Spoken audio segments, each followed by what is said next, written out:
So বহুব্রীহিতে আমরা প্রায় 2 বছর ধরে ডিজিটাল মার্কেটিং কোর্স করাচ্ছি, শেখাচ্ছি এবং প্রায় কয়েকশো স্টুডেন্টকে আমরা কিন্তু অলরেডি ডিজিটাল মার্কেটিং শিখে ফেলেছি। এবং শিখাতে গিয়ে অনেকের কাছেই আমাদের ডিজিটাল মার্কেটিং এর অনেক ভুল ধারণা পেতে দেখি। ভুল ধারণা নিয়ে তারা আসলে কোর্স শিখতে আসেন বা শেখার চিন্তা করেন, এবং এই ধারণাগুলো তাদের ক্যারিয়ারকে অনেকটা সময় ভুল পথে নিয়ে যেতে পারে। আপনার ক্যারিয়ার নিয়ে আপনার অন্য রকমের একটা এক্সপেকটেশন তৈরি হয়, ওই এক্সপেকটেশনগুলো পরে যখন মিট হয় না তখন আসলে আপনি হতাশ হয়ে পড়েন এবং আপনার যে ক্যারিয়ার বা লার্নিংয়ের গোলটা ছিল ওই গোলটা থেকে আপনি ছিটকে পড়তে পারেন। তো আমাদের স্টুডেন্ট বা যারা ডিজিটাল মার্কেটিং নতুন করে শিখতে চান বা ক্যারিয়ারের প্রথম দিকে আছেন, তারা আসলে যে কমন ভুলগুলো করেন এবং যে ভুলগুলো আসলে আপনাদের ক্যারিয়ারকে হ্যাম্পার করতে পারে, এই ভিডিওতে আমরা সেগুলো নিয়ে কথা বলবো। ফেসবুক মার্কেটিং মানেই ডিজিটাল মার্কেটিং, এটা একটা সবচেয়ে কমন একটা ভুল। সো আমাদের বাংলাদেশে কিন্তু ফেসবুক অনেক জনপ্রিয় একটা সোশ্যাল মিডিয়া প্ল্যাটফর্ম, এবং জনপ্রিয় হওয়ার কারণে কোম্পানি বা ব্র্যান্ডগুলো কিন্তু সোশ্যাল মিডিয়াতে স্পেশালি ফেসবুকে অনেক বড় একটা বাজেট স্পেন্ড করে বা একটা এফোর্ট দেয়। এবং এই কারণে অনেকে মনে করে যে ফেসবুক মার্কেটিং আসলে ডিজিটাল মার্কেটিং, কিন্তু ধারণাটা ভুল। এটার অনেক ব্রড একটা ডিজিটাল মার্কেটিং এর অনেক ব্রড একটা স্কোপের জাস্ট ছোট একটা স্কোপ হচ্ছে ফেসবুক মার্কেটিং। শুধু অ্যাড চালালেই ডিজিটাল মার্কেটিং হয়? অধিকাংশ কোম্পানি ও ব্র্যান্ড তাদের ডিজিটাল মার্কেটিং বাজেটের একটা বড় অংশ সেলসের জন্য খরচ করে অ্যাড চালাতে। তাই বলে ফেসবুক বা গুগলে অ্যাড চালানোই কিন্তু ডিজিটাল মার্কেটিং এর মূল কাজ না, এর বাইরেও আরো অনেক কিছু থাকে অ্যাড চালানো ছাড়াও। আপওয়ার্ক, ফাইবার অ্যাকাউন্ট খুললেই ডিজিটাল মার্কেটিং এর কাজ পাওয়া যায়। তো যেহেতু এই ফ্রিল্যান্সিং প্ল্যাটফর্মগুলোয় অল্প টাকায় অনেক ছোট ছোট কাজ থাকে, এই কারণে ডিজিটাল মার্কেটিং দিয়ে ইনকামের সহজ রাস্তা হিসেবে অনেকে ফ্রিল্যান্সিং এর কথা বলেন। অথচ কাজ পাওয়ার জন্য আপনার যে ভালো কোয়ালিটির একটা প্রোফাইল দরকার, একটা যে পোর্টফোলিও দরকার, সেটা কিন্তু আপনাকে অনেকেই বলে না ক্লিয়ার করে। তাই ফ্রিল্যান্সিং প্ল্যাটফর্মগুলোতে অ্যাকাউন্ট বানানোর আগে নিজেকে রেডি করতে হবে। ডিজিটাল মার্কেটার হলেই মাসে লক্ষ লক্ষ টাকা ইনকাম করা যায়। ফ্রিল্যান্সিং বা ডিজিটাল মার্কেটিং এর অনেক সেমিনারে আমরা দেখতে পাই যে আসলে লক্ষ লক্ষ টাকা ইনকাম করার স্বপ্ন দেখানো হয়, অথচ এ ধরনের ইনকামের জন্য একজন স্কিলড এবং একজন স্মার্ট ফ্রিল্যান্সার অনেক সময় দেন, পরিশ্রম করেন, নিজেকে সবসময় আপডেটেড রাখেন, অনেক স্যাক্রিফাইসও তার করতে হয়। তো যারা আসলে লাখ লাখ টাকা ইনকাম করেন তারাও কিন্তু শুরুতে ওই $5-10 কাজই করতেন আসলে। সো তাই ভালো ইনকামের স্বপ্ন দেখার সময় অন্তত মাথায় রাখতে হবে যে ওই ভালো ইনকামের জন্য আপনাকে পরিশ্রমটাও সেভাবে করতে হবে। 4 মাস, 6 মাস বা 1 বছর কাজ করার পরেই কিন্তু আপনি আপনার মাসিক ইনকামটা লক্ষ টাকায় নিতে পারবেন, যদি প্রপারলি কাজ করেন এবং প্রপারলি যদি নিজেকে ওইভাবে আপডেটেড রাখেন।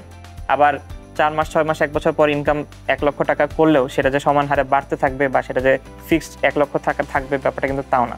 আপনার আপ ডাউনসের মধ্যে দিয়েও যেতে হবে। তো ওইটার জন্য কিন্তু মেন্টালি বা ফিনান্সিয়ালি আপনাকে প্রস্তুত থাকতে হবে। ডিজিটাল মার্কেটিং করতে ডেটা অ্যানালিসিস জানার দরকার নেই, এটা একটা ভুল ধারণা। একটা মার্কেটিং ক্যাম্পেইন কোনো প্রোডাক্ট বা সার্ভিসের জন্য সরাসরি কতটা লাভ ক্ষতি নিয়ে আসছে এটা একসময় হিসাব করা যেত না, আগে ওইভাবে এত ট্র্যাক করা যেত না। তো এতে করে যেটা হতো যে মার্কেটিং একটা বড় ফোকাস ছিল প্রমোশনাল ম্যাটেরিয়ালের উপর। আমি জাস্ট প্রমোশন করছি, আমি জানতে পারছি না যে আসলে ওখান থেকে কেমন রেজাল্ট আসছে। তো এখনও কিন্তু বাংলাদেশের প্রেক্ষাপটে ডেটা ড্রিভেন এরকম ডিজিটাল মার্কেটিং তুলনামূলকভাবে নতুন।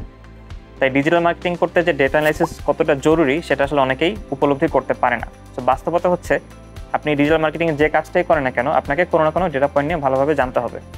তবে এর জন্য কিন্তু আপনার আসলে ডেটা এক্সপার্ট হতে হবে ব্যাপারটা এমন না, এমনকি আপনার যে এক্সেল বা গুগল শিটের সব ফাংশন মুখস্থ করে ফেলতে হবে ওইরকমও কোনো ব্যাপার স্যাপার না।